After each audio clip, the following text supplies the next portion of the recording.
江戸時代にもパンがあった日本のパンの歴史をたどってみた。ポルトガルからやってきたパンが日本のパンになるまで。皆さんはパンがいつ日本にやってきたのか考えたことがありますか？朝食の食パン、あんパン、クリームパン。今では日本の食卓で当たり前のように見かけますよね。でもこのパン、実は江戸時代や明治時代に伝わった食べ物ではありません。そしてもっと驚くことがあります。日本にパンが伝わったのは明治時代よりずっと前の時代なんです。いや、そう、なんとその始まりは16世紀大航海時代まで遡るんです。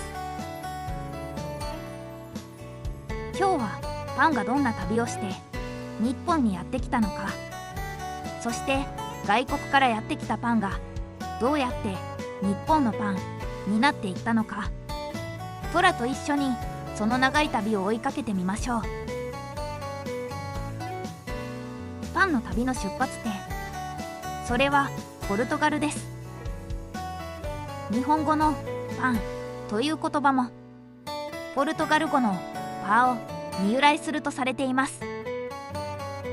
いや、ちなみに英語ではブレッド、ドイツ語ではブロッド、フランス語ではペイン、そして日本ではパン。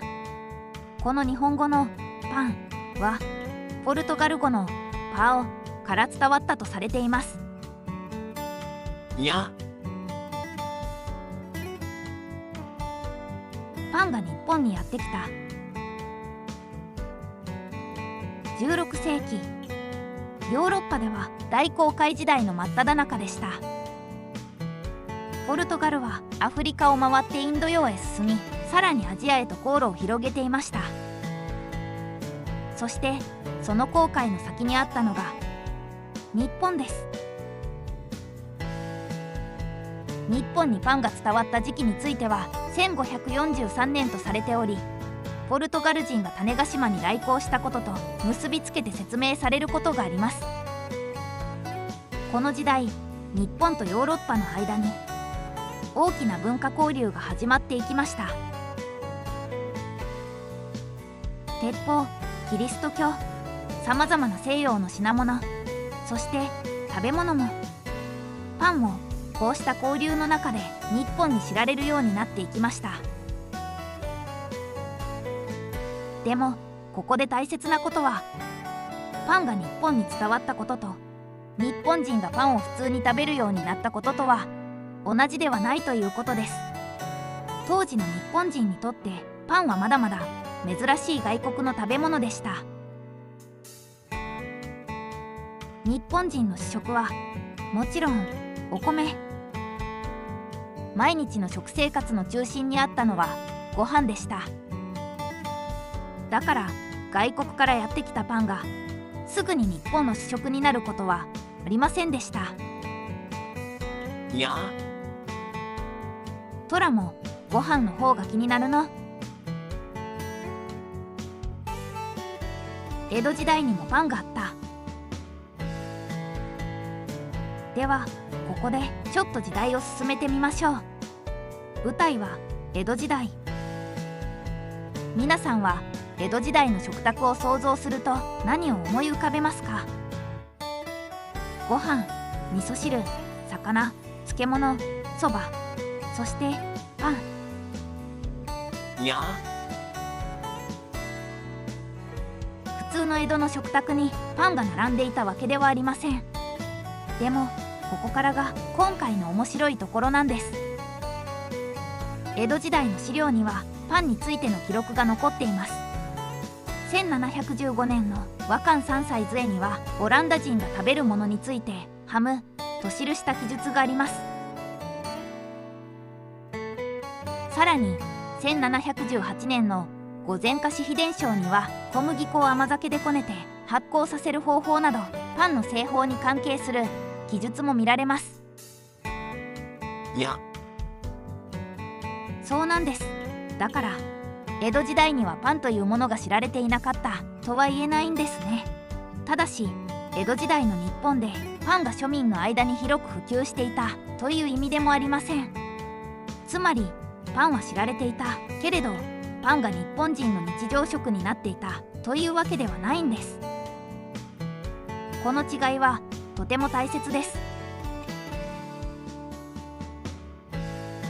幕末パンが保存食になる。そして時代が幕末になるとパンを取り巻く状況が少しずつ変わっていきます。外国との接触が増え、日本では西洋の軍事技術や食料事情にも関心が高まっていきました。1842年、砲術家の江川英龍は軍用の携帯食料として乾パンを試作したとされています。乾パンは水分を少なくして長く保存できるようにしたパン。つまりこの時代のパンは美味しいから食べるだけではなく、長く保存できる食料として注目され始めたんです。やトラ、これは今のふわふわのパンとはちょっと違うのよ。やそしてパンは少しずつ外国人が食べる珍しいものから日本でも必要とされるものへと変わっていきます。そしていよいよ明治時代を迎えます。明治、日本のパンが生まれる。明治時代になると日本の社会は大きく変わります。西洋の文化が次々と日本に入ってきました。もちろんパンもその一つです。1869年には東京芝に木村や当時の文英堂が開業するなどパンを作って売る店が現れました。でもパンは最初から大人気だったわけではありません。当時の日本人にとってパンはまだ珍しい食べ物。日本人の食文化にはご飯や餅、和菓子など昔から親しまれてきたものがありました。そこで日本人はあることを考えます。パンを日本人の好きな味にしてみたら。こうしてパンは日本で新しい姿を見せ始めます。そして1874年、木村屋が考案したのがあんパンです。やパンの中に日本人が昔から親しんできた小豆のあんこ、外国からやってきたパンと日本の食文化が出会ったんです。これはとても日本らしい変化だと思いませんか？外国の食べ物をそのまま受け入れるのではなく、日本人の味覚や昔からある食文化と組み合わせて新しい食べ物を作ってしまう。これが日本のパン文化の大きな特徴の一つになっていきます。外国のパンが日本のパンになるまで、ここまでパンの長い旅を追いかけてきました。最初は16世紀ポルトガルから日本へ。そして江戸時代、パンはまだ珍しい存在でしたが、資料の中にもその姿が見られました。幕末になるとパンは保存できる食料、そして軍用の食料としても使われるようになります。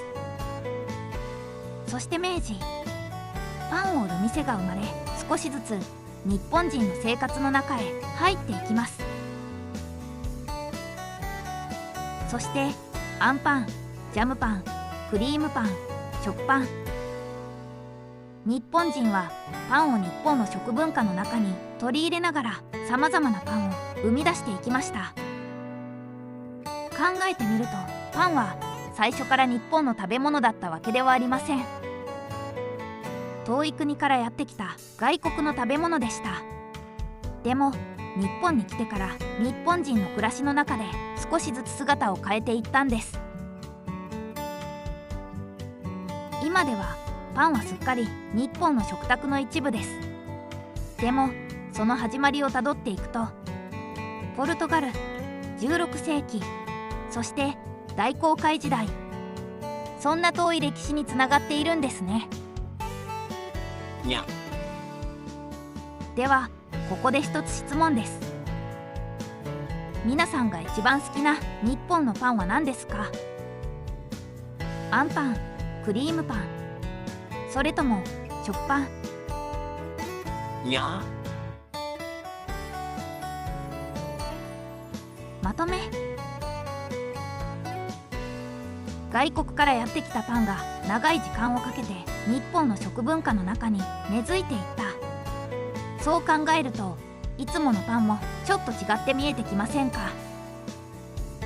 一つの食べ物をたどってみると、そこには人と人との出会い、文化の交流、そして新しいものを生み出していく人々の知恵が見えてきます。